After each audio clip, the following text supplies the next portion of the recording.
queridos estudantes, muito boa noite. Sejam todos bem-vindos ao canal Educação, hein? Noite lindona de terça-feira. Coisa boa. Hoje nós vamos aqui trazer para vocês um assunto super legal, as variações linguísticas da nossa aula de análise linguística. Vamos entender aí o princípio que gera as variações, entender por que a língua portuguesa é múltipla, né? Devido a uma série de fatores que vão interferir aí positivamente, óbvio, né? Nessa diversidade linguística que é a língua portuguesa, né? Quem diga que nós temos que ser poliglotas, quase que não sai o nome, né? Poliglotas dentro da nossa própria língua. Porque a gente sabe que, a depender, por exemplo, da região e do léxico ou vocabulário muito fechado, né, pertencente a determinadas regiões do país, nós podemos manifestar algum tipo de dificuldade de compreensão, não é verdade? Então, vamos tratar hoje das nossas duas aulas das variações linguísticas, corações. Vamos embora! Vamos aí para a nossa aulinha aqui na EJA 6. Bom, olha aí. Nós começamos por explicar para vocês o conceito de sotaque, dialeto, para a gente entender o funcionamento dessas estruturas linguísticas, né? O sotaque, tá? Ele vai caracterizar uma variação fonética. Então, a gente já tem uma dica aqui. Se a gente sabe que o sotaque é uma fala específica que caracteriza determinada região, tá? Porque é uma maneira específica e particular de pronunciar determinados sons da língua, a gente já sabe que isso aqui tem a ver com o aspecto regionalista, né? Ou seja, é um elemento que faz parte aí, ó, do fator de variação regional, tá? Que considera aí a localização geográfica do falante, né? Isso não precisa ocorrer necessariamente, deixa eu colocar aqui logo, localização geográfica. Isso não precisa ocorrer necessariamente você saindo de um estado para outro, não. Dentro do seu próprio estado, Piauí, Maranhão, Ceará, Rio de Janeiro, São Paulo, você pode perceber essas variações de som, tá? Então, a fala caipira também, que é meio que estereotipada ao longo do país, né, por certas pronúncias, por certas reduções linguísticas, né, também chamadas de reduções vocabulares, com a palavra oxe, né, como a palavra ba, que é muito empregada na região sul, enfim. Então, o sotaque indica as distintas formas de se pronunciar um determinado som, tá? Específico por região. A gente vê isso aqui nas letras S, X, R, ó. Por exemplo, o nome é Raquel, né? Tem certas regiões do Brasil em que esse L vai virar R. Tem gente que fala Raquel. Ô Raquel, o Pantanar, em vez de Pantanal, né? Então, a gente percebe esses traços de variação. Em outras formas de falar, não há nem fonema. Onde tem L, o som fica vazio. Tipo assim, a pessoa pronuncia Raquel. Eu vou escrever aqui como é que essa pronúncia funciona, tá? Estou colocando entre aspas para a gente representar essa pronúncia. Raquel, ou então Raquel. Com esse R bem forte, ó. Assim, Raquel. Ô, Raquel, eu moro no Pantanar. É engraçado, né? No Rio de Janeiro, por exemplo, o S medial, o S que fica no meio das sílabas, como na palavra besta. A gente pronuncia assim, aqui no Piauí, né, Teresina, a gente pronuncia besta. Olha, uma pronúncia meio próximo do carioca, né? Região de São Paulo, algumas regiões de São Paulo, Brasília, pronunciam besta. Ah, isso é besteira. Algumas regiões ali de Goiânia, besteira. Olha aí a galera que tá aqui, acho que tá todo mundo aí, ligadaço aqui, não é no chat, esqueci o nome, PTV, Alagoinha, Betânia, Caridade, Jerumenha, São Francisco do Piauí, São José do Peixe. Coisa boa, queridos estudantes, ter vocês aqui conosco. Olha aí. Bom, o dialeto trata de diferenciações na língua portuguesa que vão incluir vocabulários, portanto, ó, as variações também geográficas, né, vocabulários específicos por região e estruturas gramaticais distintas de uma língua oficial. Então, ocorre que isso aqui a gente vai chamar de dialeto ou variação dialetal. Então, dentro da língua portuguesa, a gente vê várias situações em que a gente percebe a variação dialetal.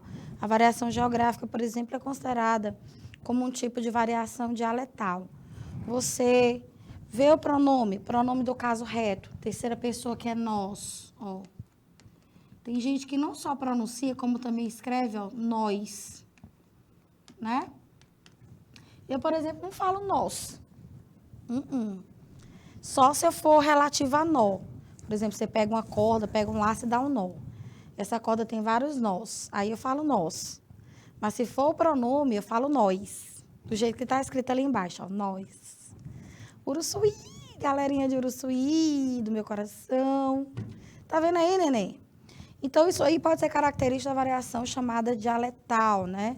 Muitos traços da variação sociocultural também podem ser considerados da variação dialetal, tá bom? Tudo tranquilo? Vamos lá. Introduzindo aí para vocês as variações linguísticas, gente. Se vocês têm um propósito de fazer o Enem, vestibulares, concursos, tá? Esse é um assunto sempre explorado nessa prova. Pode esperar, meu filho. Pode esperar, como todo ano tem as estações do ano, inverno e verão aqui em Teresina, né? Piauí, Teresina, Piauí. Pode esperar questões sobre variações linguísticas. Então, assim, como é que esse assunto é abordado na prova Enem, já para situar vocês, né? Tanto para a prova Enem como para outros vestibulares. Especificamente ao Enem, dentro do Enem, a gente tem uma competência, gente, que é a competência 8, tá? Essa é a competência das chamadas variações linguísticas. Olha aí, ó. Ou seja, é uma competência que visa considerar a língua como um patrimônio cultural, como um elemento de identidade que permite a interação entre os indivíduos.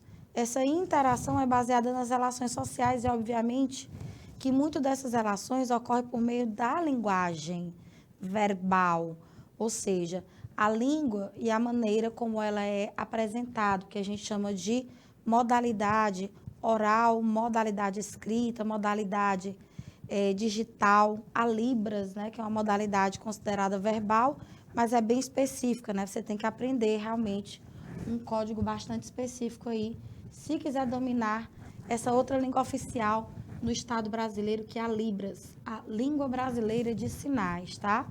Então, a competência 8, ela vai conter aí 3 habilidades, tá? Uma dessas habilidades vai requerer que você identifique a variação linguística, beleza? Identificar se a variação é social, se ela é regional, se ela é histórica, se ela é situacional.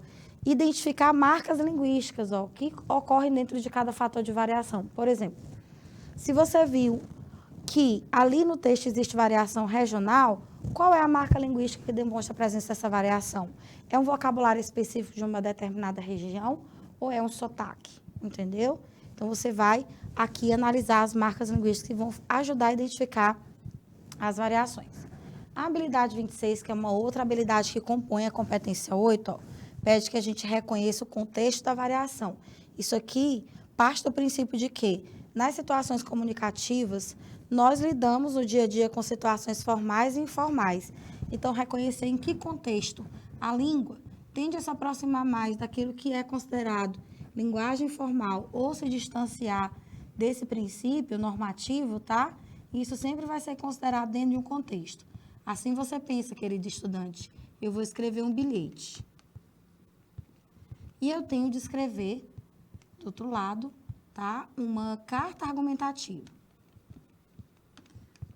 Aí, tomando como base os conhecimentos que você tem do dia a dia, né, da língua, você vai observar o seguinte: um bilhete, em geral, não é escrito com linguagem formal. A pessoa não se preocupa em fazer concordâncias, tá? Em estabelecer princípios normativos como a regência, a colocação pronominal, por se tratar do bilhete.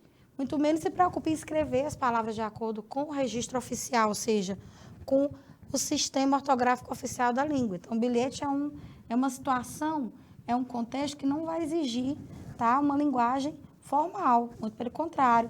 Já a carta argumentativa, tá, que é um gênero que vai trazer argumentos e elementos para sustentar essa argumentação, com certeza você vai dispensar aí nessa carta uma linguagem mais formal, uma linguagem mais preocupada, tá, com os requintes exigidos pela gramática normativa.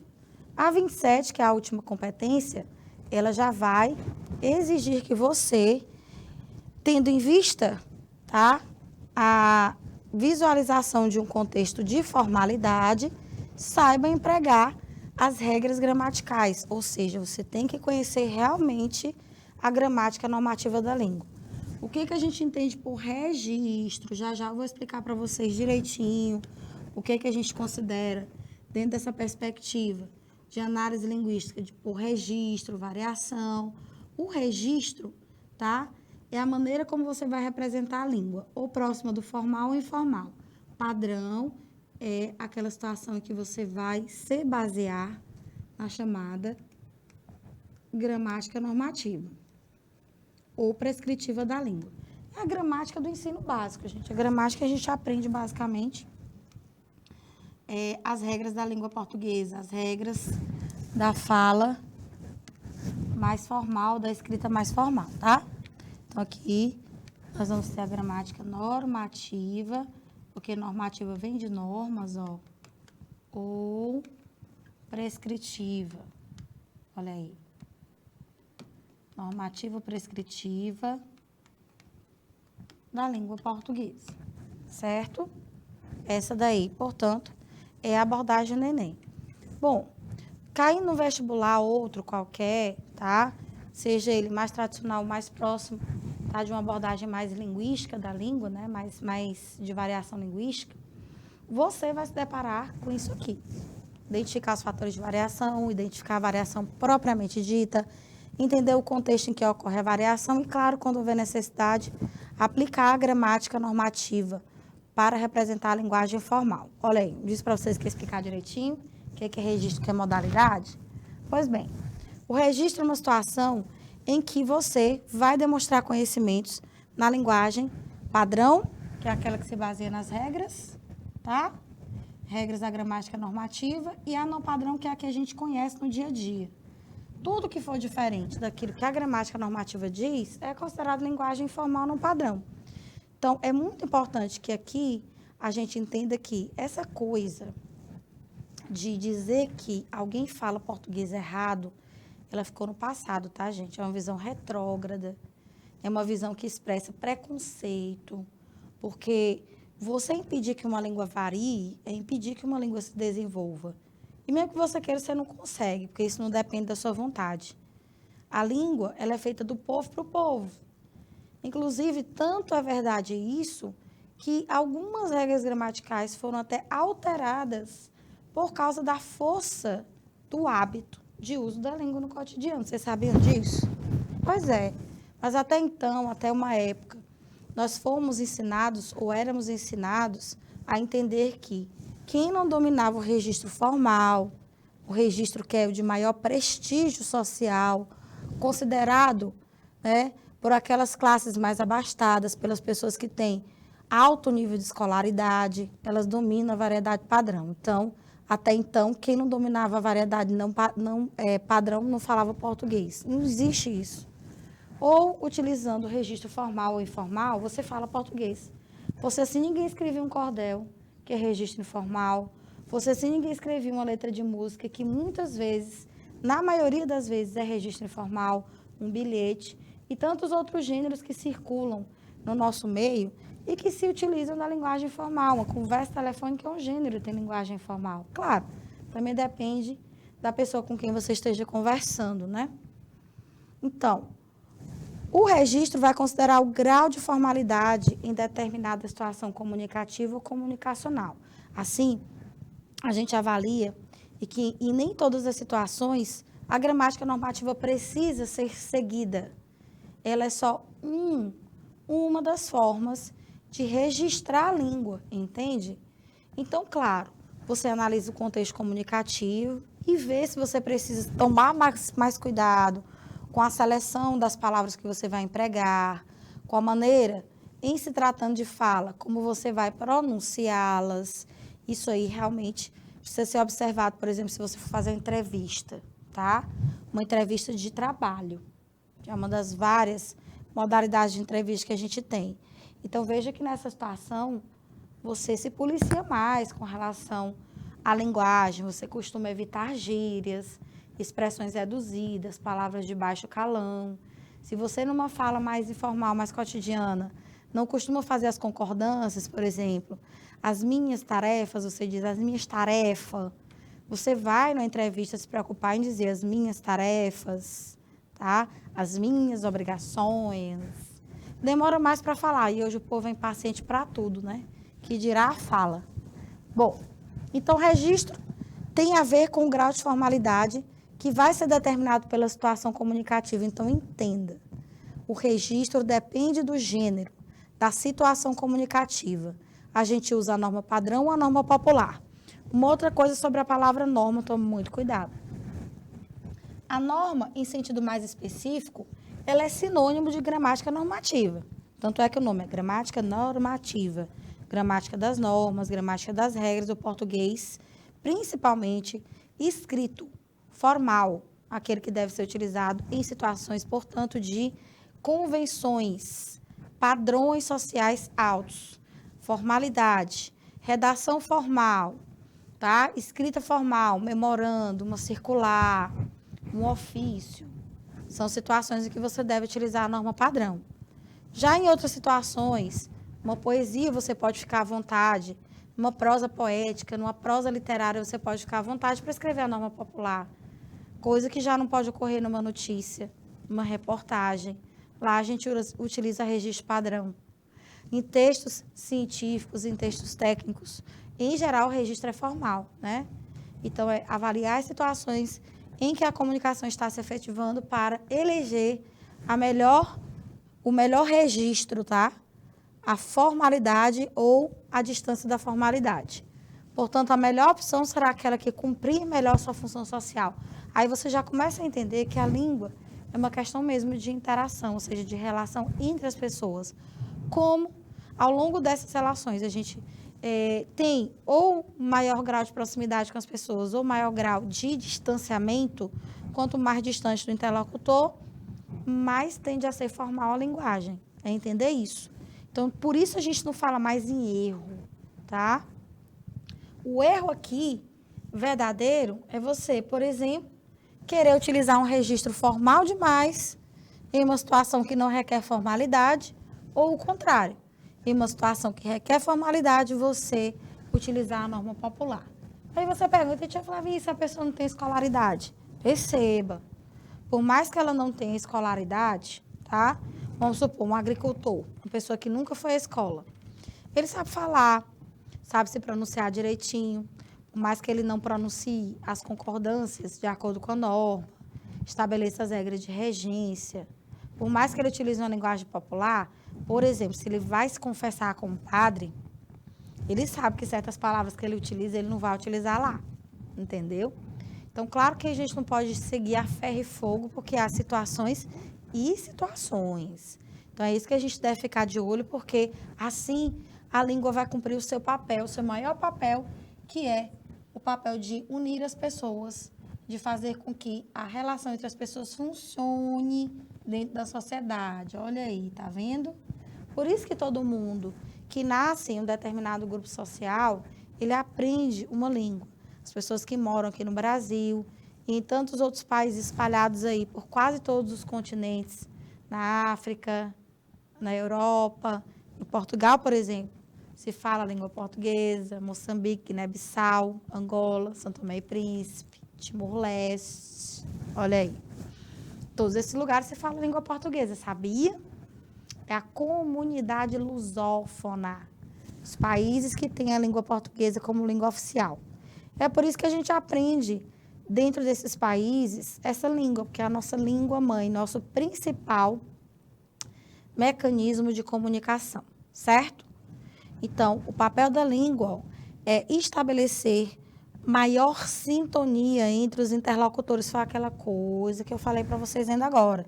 Se eu tenho intimidade com a pessoa, eu fico mais à vontade. Em geral, vou utilizar uma linguagem mais despojada com ela, né? Menos tensa, mais espontânea.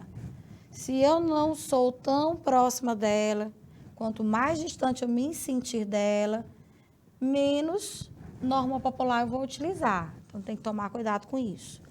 Entenda que a palavra norma nem sempre vai se aplicar ao registro formal. Eu vou explicar por quê. Você tem que considerar direitinho o contexto. Quando eu digo uma mesma norma linguística, não necessariamente estou falando de registro formal. Olha só. Dentro aqui da norma popular, eu posso mostrar palavras para vocês que seguem a mesma norma.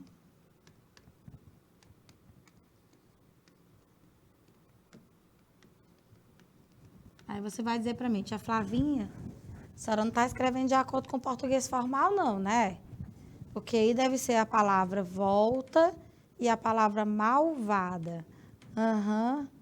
Mas você sabe que tem pessoas que transformam esse L em R. E é assim, volta, marvada. Não tem? Em alguns cantores sertanejos a gente vê bem esse sotaque forte, né? Volta, marvada. O que ocorre?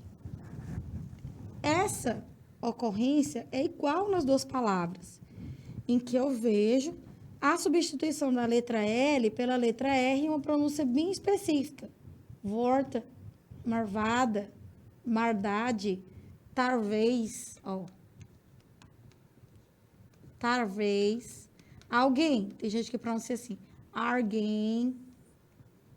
Tá vendo isso? Ou seja, todas essas palavras representam o mesmo tipo de comportamento. Substituição da letra L pela letra R. Isso aí é uma mesma norma, entende? A norma, portanto, ela pode dar nome a um fato, a um princípio que é comum a um grupo de palavras como esse aí. E essa troca, veja bem, essa troca do L pelo R tem um nome bem específico, um nome técnico. A gente chama isso aí de rotacismo. Rotacismo. Certo? Olha aí. Troca do L por R. Rotacismo.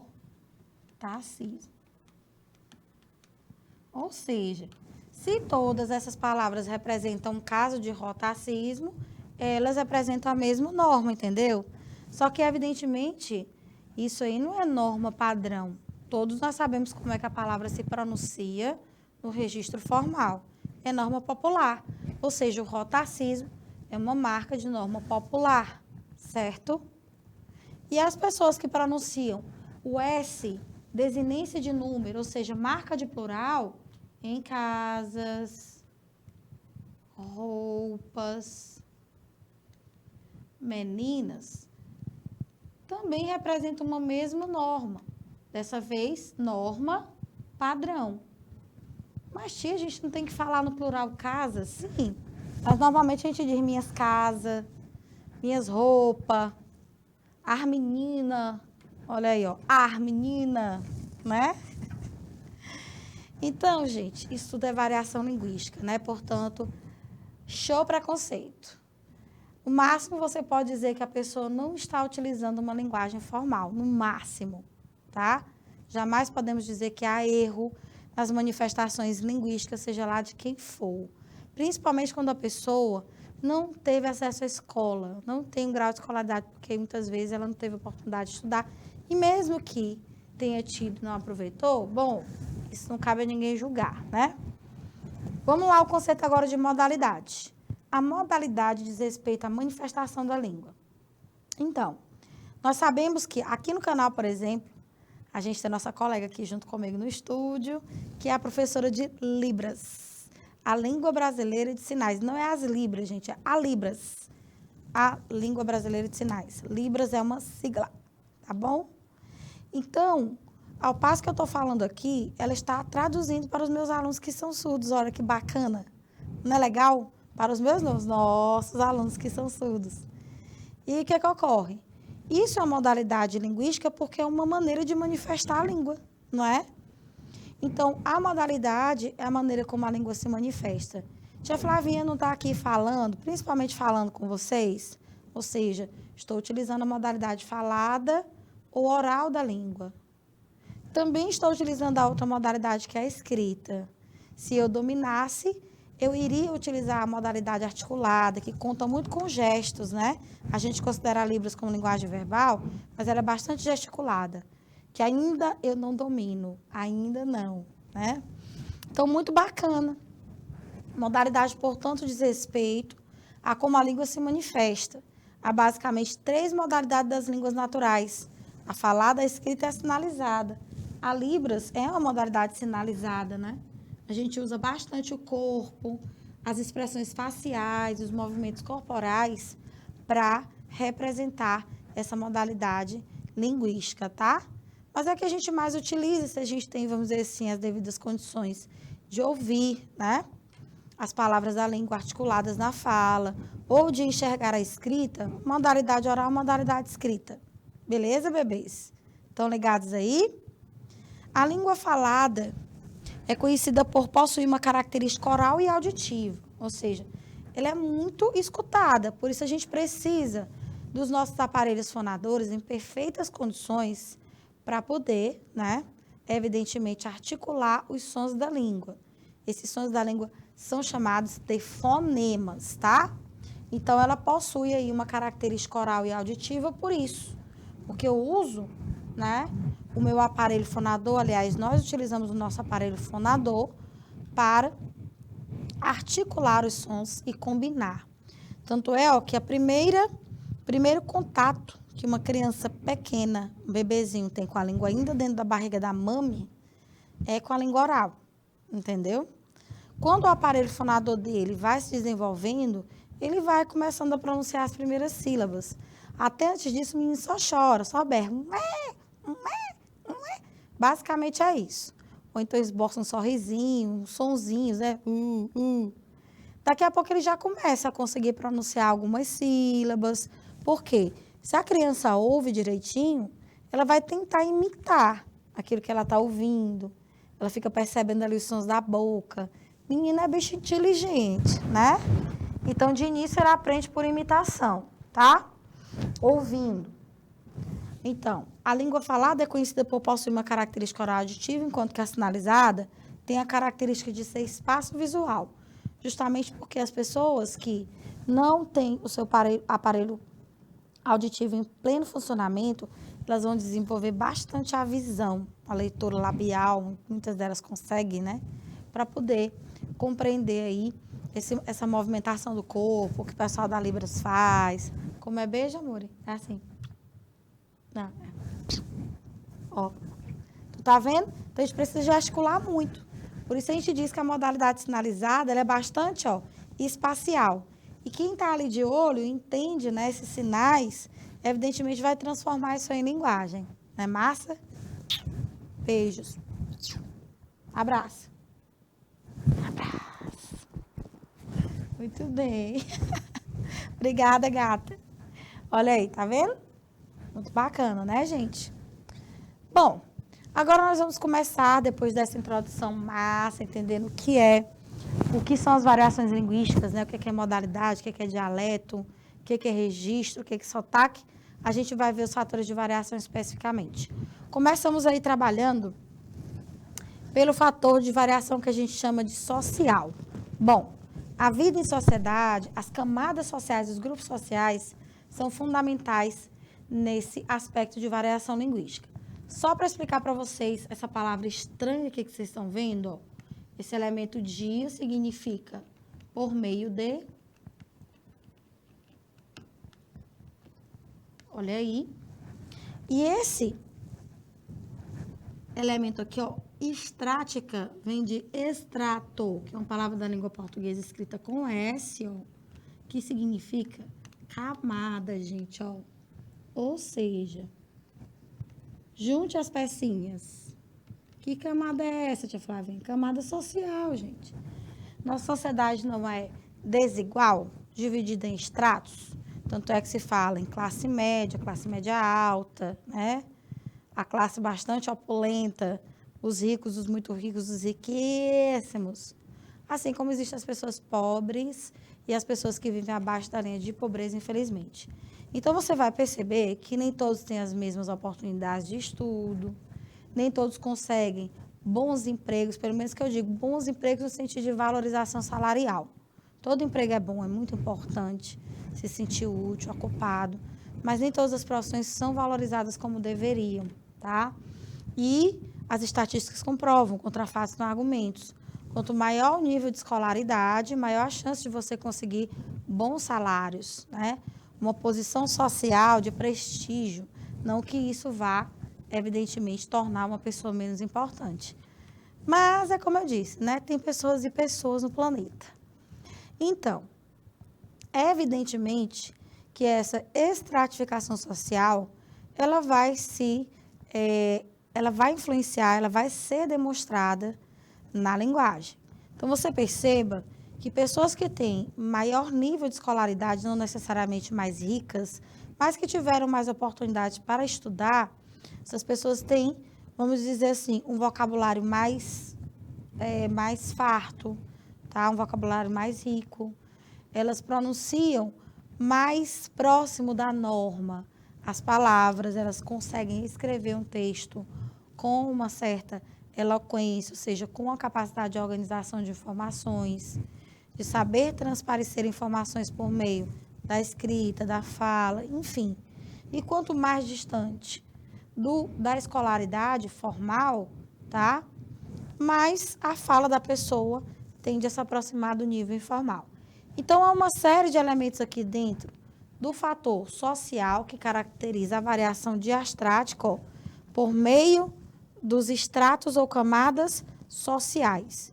Então, a gente vai observar diversas situações, tá? Que vão considerar a estratificação social. Por exemplo, a faixa etária do indivíduo, o fato dele pertencer a grupos mais jovens, ou adultos ou idosos, o gênero do indivíduo, a maneira como ele se enxerga, que a gente chama de identidade social do indivíduo, tá? Que graças a Deus as leis brasileiras estão se modernizando para incluir cada vez mais as pessoas, o que é muito importante, relevantíssima vitória, né?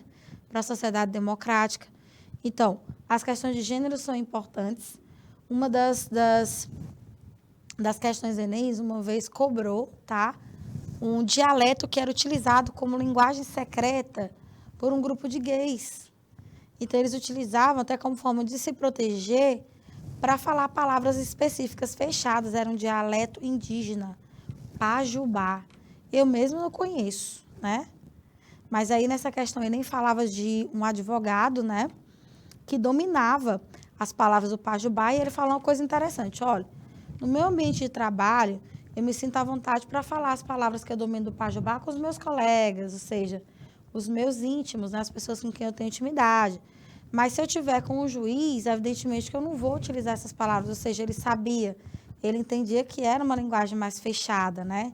Então, com certeza, isso aí, né, demonstra o conhecimento, tá, restrito de certos grupos, marcados por questões de gênero, por questões de idade. A gente sabe que os jovens adoram o modismo linguístico, adoram gírias, né? A situação econômica do indivíduo, o fato de ele ter mais ou menos poder aquisitivo, também é um fator considerável na variação social.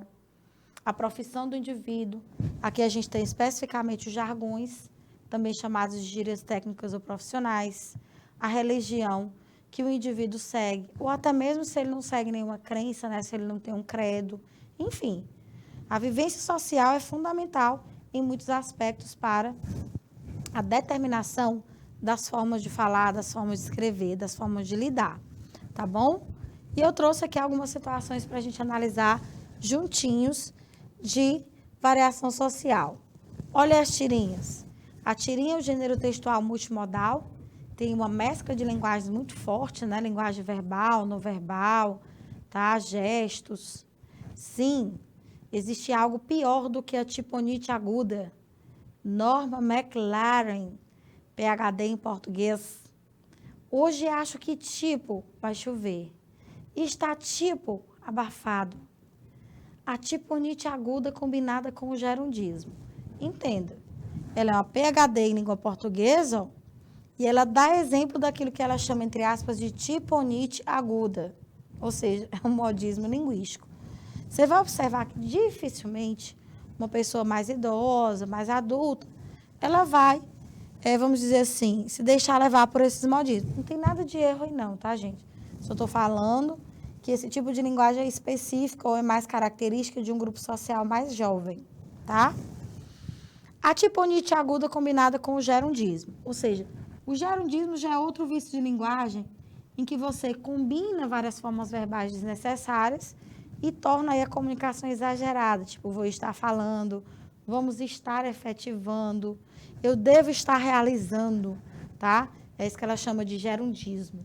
Hoje, tipo, vou estar almoçando, tipo, nesse horário. Mais tarde, vou, tipo, estar falando. Então, isso aqui representa certamente, na linguagem cômica, sarcástica, engraçada da tirinha, o que nós chamamos de variação sociocultural ou simplesmente variação social ou diastrática. Nessa situação, a gente está vendo gírias, modismos linguísticos bastante característicos do jovem, tá? Ó, modismos linguísticos. Muitas vezes gírias.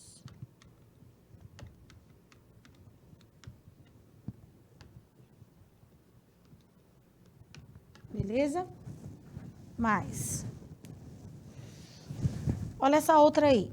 Preste muita atenção. Este medicamento não deve ser usado em caso de função da medula insuficiente, após tratamento citostático ou doenças do sistema hematopoético. Vou ser bem sincera para vocês. Eu só entendi até este medicamento não deve ser usado em caso de função. Não, este medicamento não deve ser usado em caso. Daí para frente eu não entendi mais nada. Olha só a pessoa que está falando. É uma profissional da educação, né? Aliás, a educação foi ótima. É uma profissional da saúde, ou provavelmente uma médica, né? Será que a gente consegue entender, para um profissional que estudou pelo menos 6 anos, muitos termos técnicos fechados ali, da profissão dele, que é a medicina, será que nós que não estudamos medicina vamos conseguir dominar essa linguagem técnica? Não, né? Então, esse cartunzinho aí, ele brinca com os chamados jargões, a gíria técnica profissional, ou seja, são palavras e expressões específicas de cada campo profissional. Jargões da medicina, os jargões da linguística, os jargões da economia, os jargões das ciências, várias ciências, né? Se bem que a economia é uma ciência, mas enfim. Jargão, gíria técnica profissional. Então, aí a gente tem um outro exemplo claríssimo de fator de variação sociocultural. Então, jargões e gírias caracterizam bem esse tipo de variação, que eu deixei claro para você. Ó, jargão e gírias. Deixa eu apagar aqui. Pronto. Não, pronto não. Pronto, agora sim. Vamos estudar a variação diacrônica ou histórica. Vou explicar para você rapidinho, antes do pequeníssimo intervalo, por que ela é chamada assim. Esse elemento cronos vem do grego, significa tempo. Cronos, tempo. Ou seja, é a variação que ocorre percebendo-se o passar do tempo e influência da passagem do tempo na língua. Olha que massa. Bom, a língua portuguesa, gente, é bem antiga. Aqui no Brasil, especificamente, né, nós começamos a ter essas manifestações no século XIV, não, 16, já era, deixa eu ver. 1500, os portugueses chegaram aqui e aí, evidentemente, trouxeram a língua portuguesa.